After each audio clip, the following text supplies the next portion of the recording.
My name is Claudine Mercer, and at 71 I've grown used to quiet routines. 12 years a widow. I fill my days with sewing for neighbors, tending the small adobe house on Canyon Road, and walking to the plaza for groceries. Santa Fe has been my whole world. Its mountains, its markets, its whisper of history are familiar as the lines on my hands. I never expected more. That morning began like any other. The kettle whistled, and I was setting out my chipped mug when the knock came.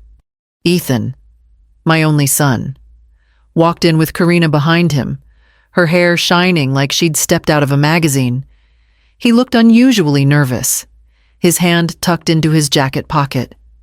"Mom," he said, laying a white envelope on the table. "We wanted to do something for you." I hesitated before touching it. I've learned that surprises often carry bills attached.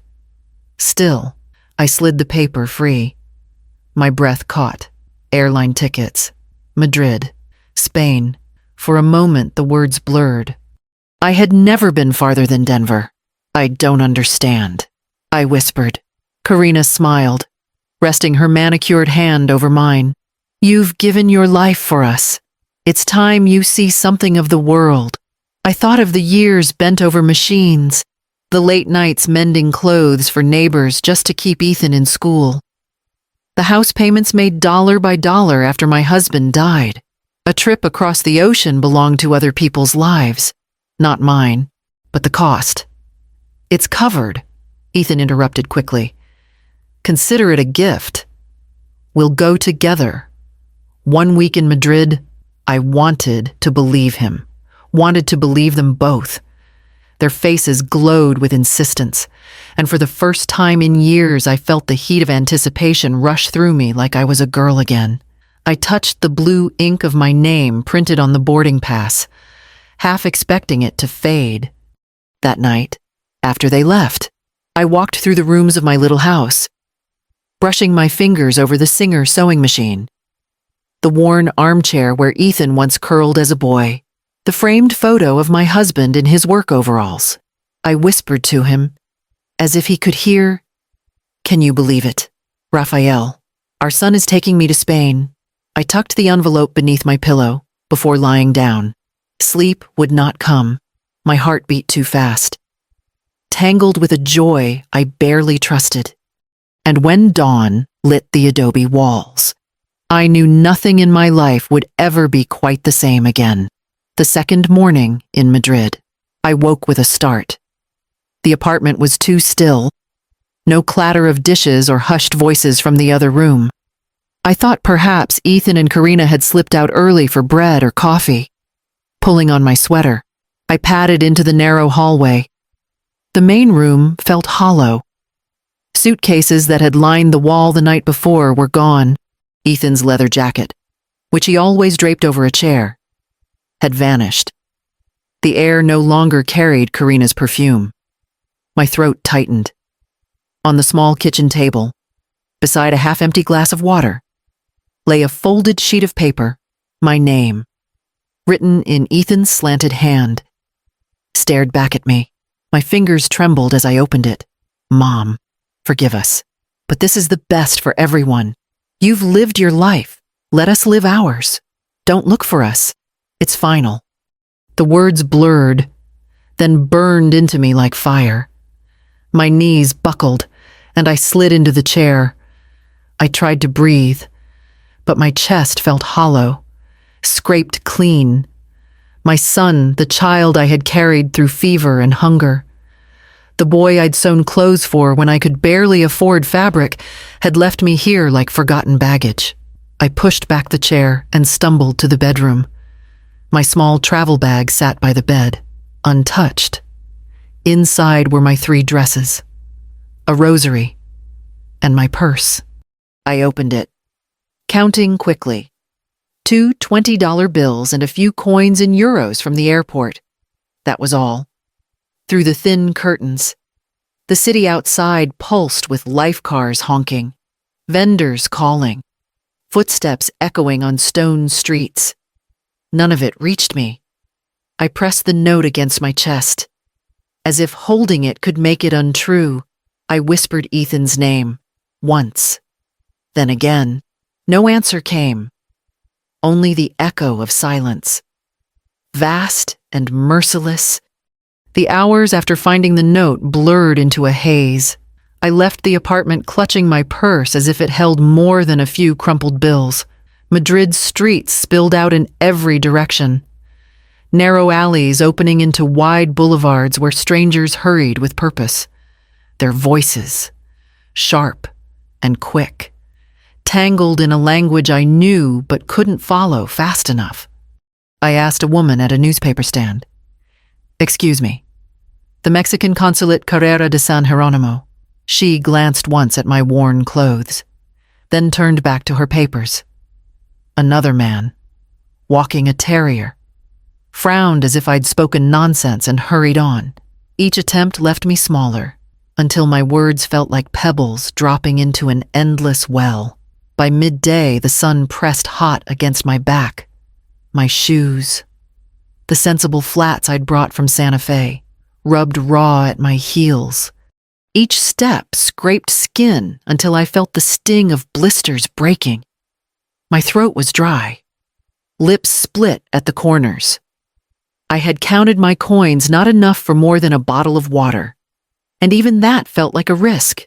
I found myself on the steps of a church, stone cool beneath me. For the first time since Ethan's betrayal. The tears came in gasps that shook my chest. People passed, some casting glances, others not at all. I might have been invisible. Then a cane tapped against the steps. An older woman, her white hair tied back with a scarf, paused in front of me. She asked softly, "Señora, está bien?" Her voice carried the weight of genuine concern. I could only shake my head. She disappeared inside and returned moments later with a young priest, his collar stark against his black shirt. He crouched down, speaking gently in English. "You are lost," my voice cracked. "I need the Mexican consulate. My family left me." Without hesitation, he offered his hand. "Come, we will take you." Minutes later, a taxi pulled up. The woman pressed a small roll of bread into my palm. The priest guided me into the back seat, promising, "You are not alone now." The consulate building rose from the street with a solemn gravity, its flag swaying gently in the warm breeze. Inside, the cool marble floor echoed beneath my shoes as the priest guided me to the reception desk. A woman in her 50s with sharp eyes and a tidy bun introduced herself as Lucia Hernandez. She listened while I haltingly explained what had happened, my voice breaking when I mentioned the note. Lucia placed a steadying hand over mine. "First, Señora, we will see who you are on paper." She asked for my passport, and I slid it across the desk with trembling fingers. She typed swiftly into her computer, her brow furrowing deeper the longer she stared at the screen. "You are listed," she said slowly, "as majority owner of Alimentos del Bajío. Do you know this name?" I froze. That was the small food supply business my late husband, Robert, had once tried to grow back in the 90s before his illness forced him to close it. "It hasn't existed in decades," I whispered. Lucia shook her head. "According to Spanish and Mexican registries, the company was reactivated 5 months ago. Under your signature." My heart slammed against my ribs. "That can't be." She retrieved a folder from the cabinet, laying copies of contracts and notarized documents before me. I stared at line after line of neat handwriting, my name scrawled at the bottom of deeds and sales agreements. The loops and curves mimicked mine with frightening precision, but they weren't mine. One page showed a property in Querétaro sold for millions of pesos. Another listed loans secured against assets I never knew existed. "Your son and his wife," Lucia said carefully, "appear as legal representatives in several of these filings." The room tilted. My throat burned as if I had swallowed glass.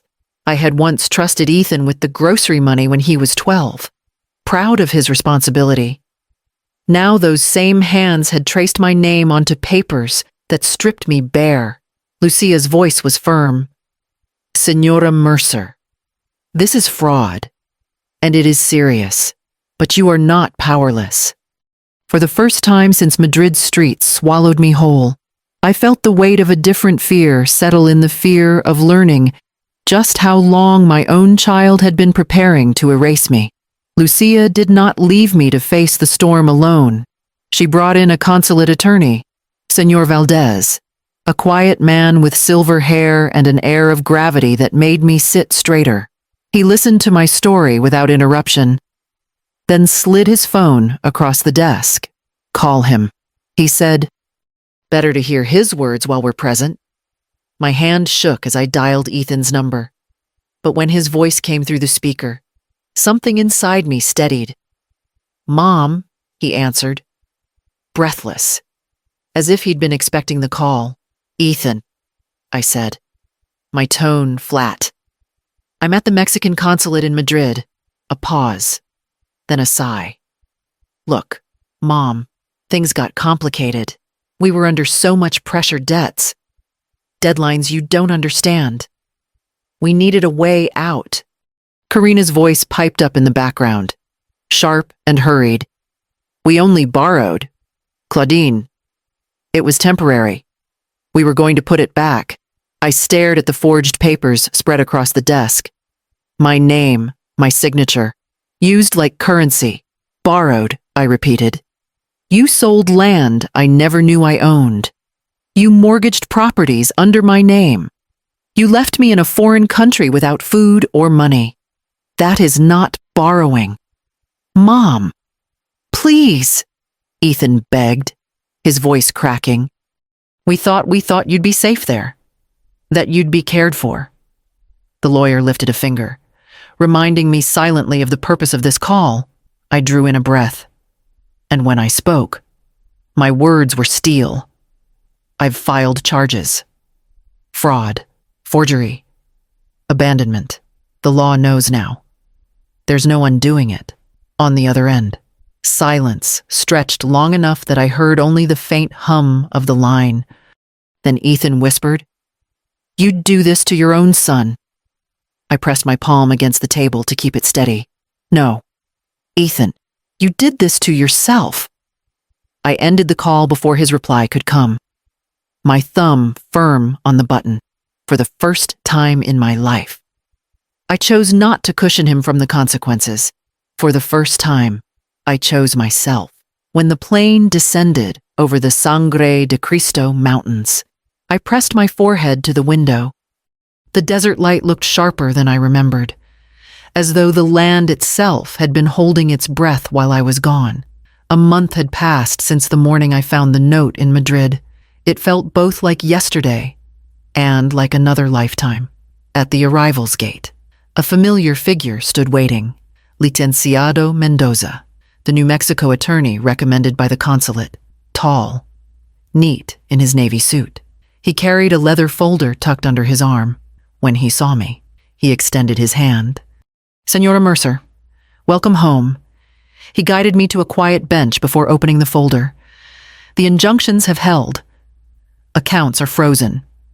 Deeds secured. After review, the portfolio under your name amounts to $6.8 million in assets, properties, land, and active accounts, all recoverable." The words hung between us. 6.8 million. My pulse thudded, not with triumph, but with disbelief. For years I had stretched dollars until they frayed, cutting coupons, sewing neighbors' curtains for extra cash. I had lived small, convinced survival was enough. Now, on paper, I was a wealthy woman, but the numbers did not erase the memory of that bare kitchen in Madrid, or the sound of my son's voice breaking over the phone. Money, no matter how much, could not mend the place where trust had been carved out. Mendoza's voice was steady. "We'll proceed carefully. The courts will take time. But you are protected now. I nodded, clutching the folder as if it might vanish. Around us. Families reunited with hugs and laughter, balloons bouncing against the high ceiling. I walked out of the terminal alone, the desert air filling my lungs. I had left Santa Fe with nothing but fear and humiliation. I returned with legal power, wealth I never imagined, and a heart that no longer beat for others alone. The drive back to my adobe house was quiet. The kind of quiet that feels heavier than noise. Licenciado Mendoza sat beside me in the cab, a folded document resting on his lap. Behind us, a county sheriff's cruiser followed. Its lights off, but its authority unmistakable. When we turned into my street, my chest tightened. The garden I had once coaxed into bloom was dry. Bougainvillea vines withered and brittle. Ethan's truck sat in the driveway, dust smeared across the windshield. My home looked lived in, but not by me. I stepped out first. The door opened before I could knock. Karina appeared in a silk robe, her hair tangled, surprise flashing to panic. "Claudine," she stammered. "We thought that I would never come back," I finished. Ethan came into view behind her, his face pale. "Mom, please." Mendoza stepped forward, his voice firm but calm. "By order of the district court, this mortgage is void. Documents were obtained through fraud." "Sheriff." The sheriff, a broad man with kind eyes that didn't soften the steel in his tone, held up the notice. "You have 1 hour to vacate. Failure to comply will result in forced removal." Karina's mouth fell open. "This is our home." "No," I said quietly. "It's mine, and you knew it." Ethan reached for me, but I took a step back. I looked at the man I had raised, the boy who once clung to my skirts when thunder shook the windows. Now he stood in front of me, hollowed by greed and excuses. "My son died the day you left me in Madrid," I said, my voice steady. "What stands here is a stranger." For a moment, silence gripped the room. Then the sheriff cleared his throat, reminding them of the hour. Karina began gathering clothes into a suitcase with frantic motions. Ethan stood frozen, his eyes glistening, but he said nothing. I stayed by the doorway, the court's paper in my hand, until they carried their last box out. When the door shut behind them, I breathed in the stillness of my own house.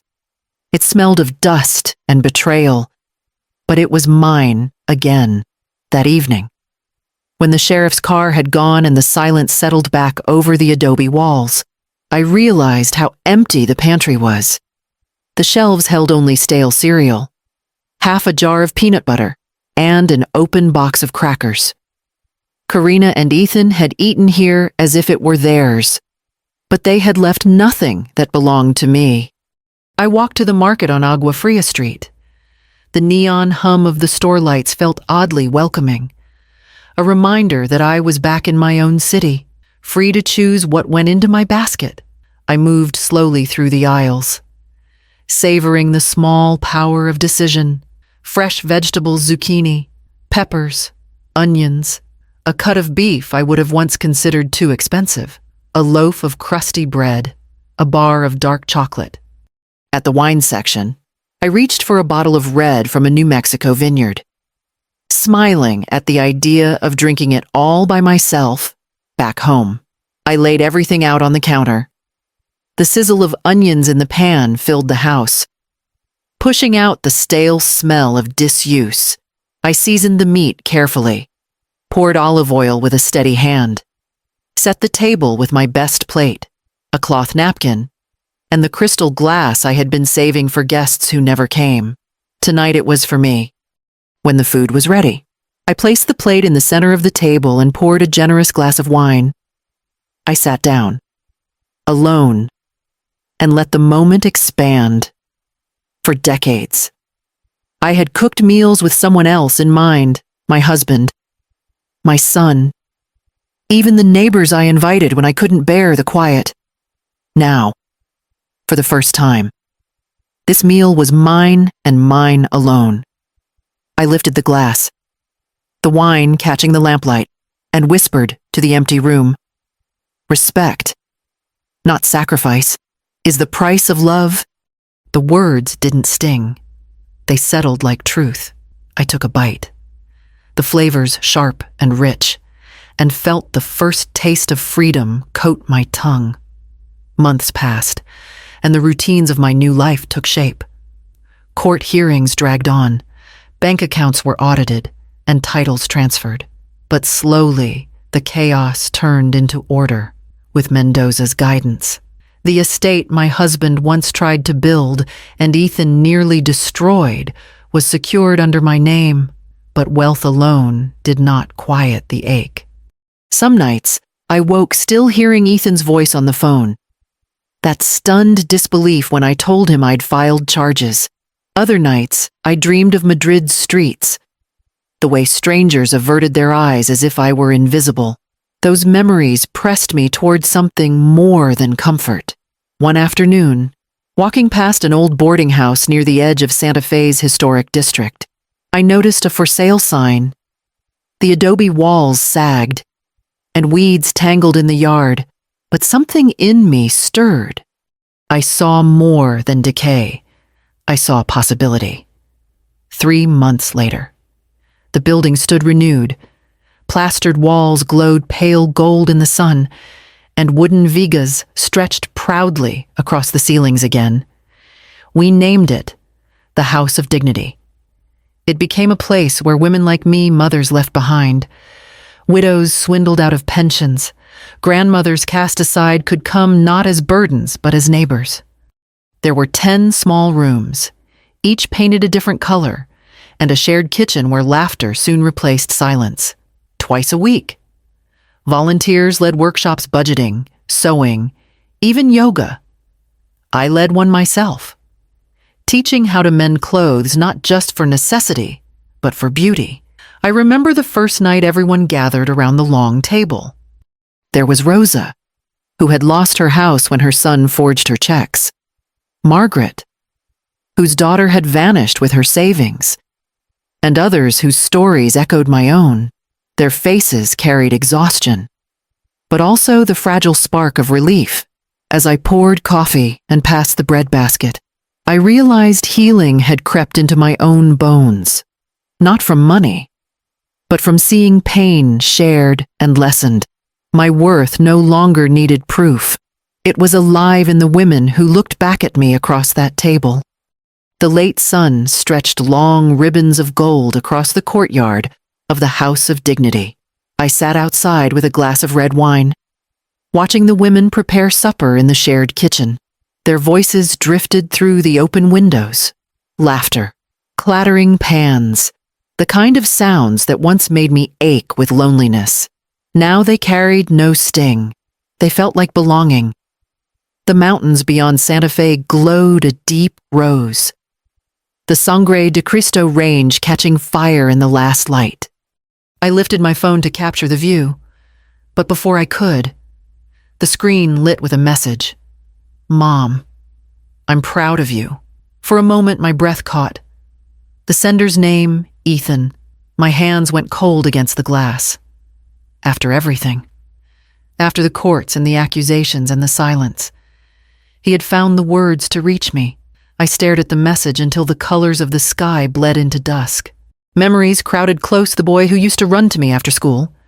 The man who left me in Madrid with nothing but fear. Both lived inside that single name. Slowly, I typed my reply. Thank you. Be well. No more. No less. I pressed send, and then set the phone face down on the table, its glow fading into the dark. I raised my glass toward the mountains, the peaks shadowed now, but still magnificent. The wine tasted full, strong, unhurried, for the first time in my 71 years. I felt peace that wasn't borrowed from sacrifice or duty, peace that was wholly mine. The voices from the kitchen grew louder as supper was served. I lingered in the courtyard a little longer, letting the cool, desert air brush against my face. Inside, life waited warm, imperfect, alive, but outside. Beneath the fading sky, I allowed myself one final toast. To Claudine, I whispered. To the woman who finally came home,